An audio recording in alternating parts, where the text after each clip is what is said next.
All right, good morning, guys and gals, people that are at home sick.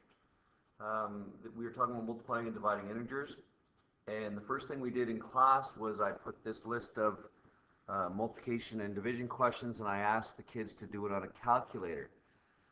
Now, the multiplication and division questions themselves are fairly easy, very primary or junior level, let's say primary, they're primary level questions. But it's the idea of negatives and positives and whether that affects the answer. Some people remember vaguely a rule from last year. So what I'd like to try to do differently is to get the answers and from the answers prove our own, see the patterns we can find and then make a rule. And hopefully if we do it this way and you actually do the work, maybe that rule will stick a little bit better with you. So the first things we did was did these questions and answered them. So there's all the questions and answers.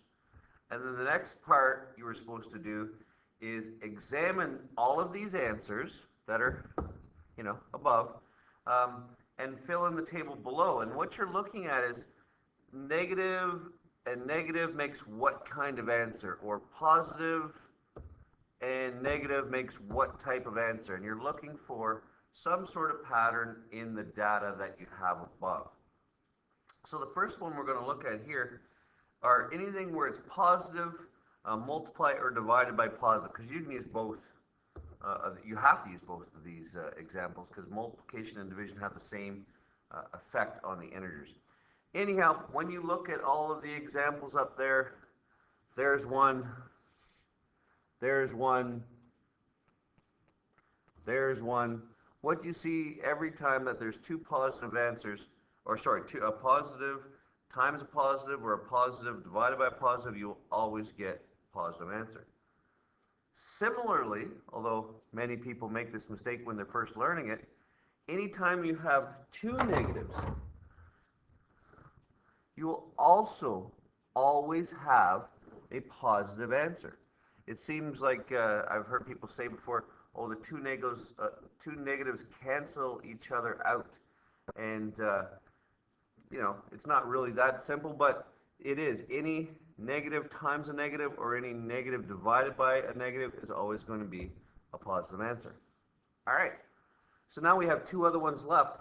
The questions above that are a positive multiplied by a negative, this one here, or the other one where it's a negative first multiplied or divided by a positive. When you look above, what you'll find in both cases is that they will lead to negative answers. So this is the next part of the note that you see, that if it's like this, they're going to be positive answers, and if they resemble this, they're going to be negative answers. We don't want to have to use our calculators all the time for simple math questions, so we can make a rule, and the kids and I made a rule yesterday. It's a little messy, so maybe I'll read it out for you. It says, when multiplying or dividing two integers, if the signs are the same, the answer is going to be positive. And if the signs are different, you're going to have a negative answer. And we worked this through so we could kind of take a little bit of, not point form, but to get rid of some of the information. And we did things like we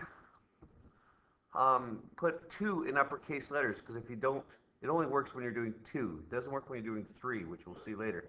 So when you're multiplying two integers, that's when this will work. And then what we thought was we should make the one about same signs and positive answers, we should do something with that. So what we decided to do was circle it in blue. Now you can highlight it in different colors, but the same signs are going to lead to positive answers should somehow be grouped even further in your definition so that your eyes are attracted to it and helps you learn it better. And then lastly, signs being different will give negative answers. We put those in green boxes just so that people can get the stuff and see the rule more clearly. So then, this was the last part that we're going to do today.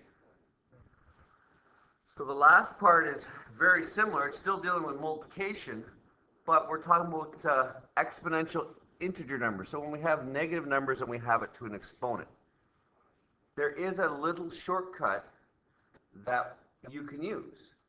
And what we did was we put different examples down. So this row here are examples where everything is to an even exponent. So the base are all negative integers, but the exponents are all even numbers, 2, 4, 6, 8, 10, that sort of thing. However, this side, you have again a negative base, but the integers or powers or exponents, sorry, not the integers, the exponents are all odd numbers. And we want to take a look at the type of answers you'll have with those. So if you look at the left-hand column, every time we had a negative integer to an even numbered exponent, all of our answers were positive. I especially like this last one here that shows you the ones, because you don't have to worry about not knowing, larger numbers. If it was negative 5 to the power 4 or something, you don't have to worry about the math. I like this negative 1 because it just really shows you that negative 1 times negative 1 is positive 1. Now we take that positive 1 answer, we multiply it by negative 1, we're back to a negative. And now negative 1 times negative 1 is positive 1. So it shows you how, when you multiply these integers in an even number, that your answer will always be positive. And then the left-hand side here just shows you what happens when you do it, and all of your answers will be negative. So the shortcut when you're doing some is really just to tell whether your answer is going to be positive or negative just by looking at it in the question. So the rule will be when multiplying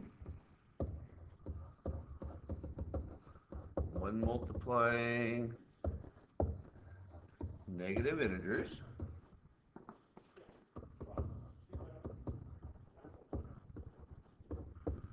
if the exponent is an even number, the answer will always be positive.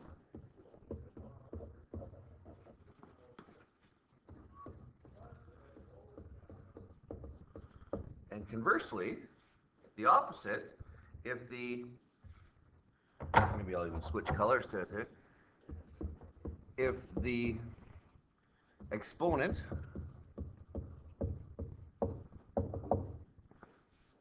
is an odd number, the answer will always be negative.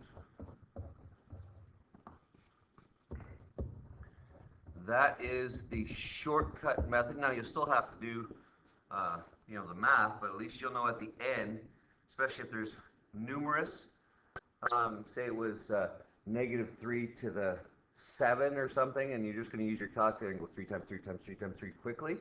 You don't have to put negative in each time, because you know something like negative 3 to the 7, you'd have to use your calculator to figure out what the number is, but you know that the answer would be a negative answer, because this is an odd number, your exponent's odd. Anyhow, that's what we learned. That's our note, and we're going to do some practice with it.